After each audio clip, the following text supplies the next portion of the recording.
Aproveitou-se para clarificar alguns pontos em relação a benefícios fiscais, isso de facto é muito importante. O CIFID teve uma clarificação importante e foi estendido por mais um tempo, e isso é bom, porque estamos a falar de inovação e desenvolvimento como benefício relevante para as empresas que estão nesse setor e que podem aproveitar.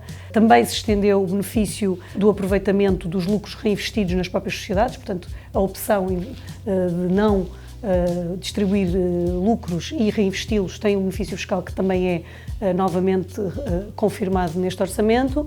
Por outro lado, há algumas reduções de taxas para as pequenas empresas, que é alargado o montante até ao qual se pode beneficiar de uma taxa reduzida para as pequenas e médias empresas, tal como as empresas com sede no interior ou com a sua atividade no interior do país.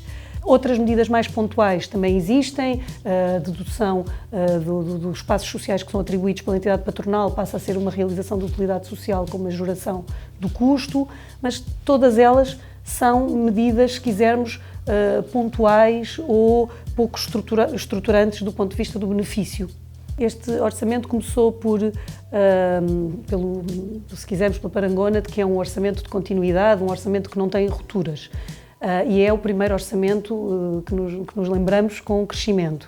E, paradoxalmente, as empresas não vão crescer por via do orçamento, porque aquilo que lhes é concedido do ponto de vista dos impostos sobre o rendimento não é um benefício real para as mesmas, porque vão ter o reflexo daquilo que vão gastar com os impostos indiretos.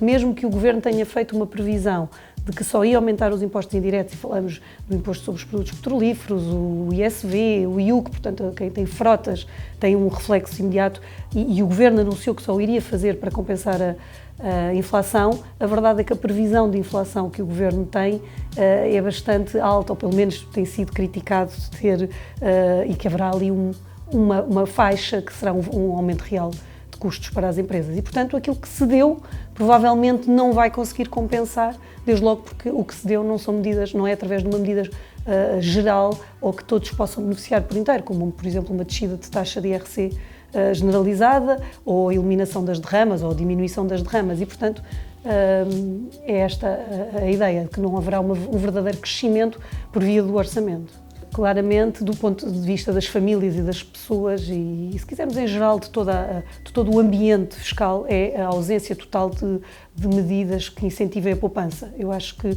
é gritante que num orçamento de crescimento não se aproveite para criar um aforro ou mudar as mentalidades nessa matéria, que é isso que depois nos permite também enfrentar momentos mais difíceis da economia, por um lado. Por outro, eu acho que também é gritante a ausência de medidas de simplificação para as empresas. Nós estamos muito mal colocados nos rankings de tempo gasto pelas empresas e de recursos afetos ao cumprimento de obrigações. Estamos ligeiramente melhor do que estávamos há 10 anos atrás, mas continuamos muito mal colocados nesse quadro. E, portanto, acho que é importantíssimo agilizarmos, simplificarmos, e não há medidas neste orçamento nesse sentido.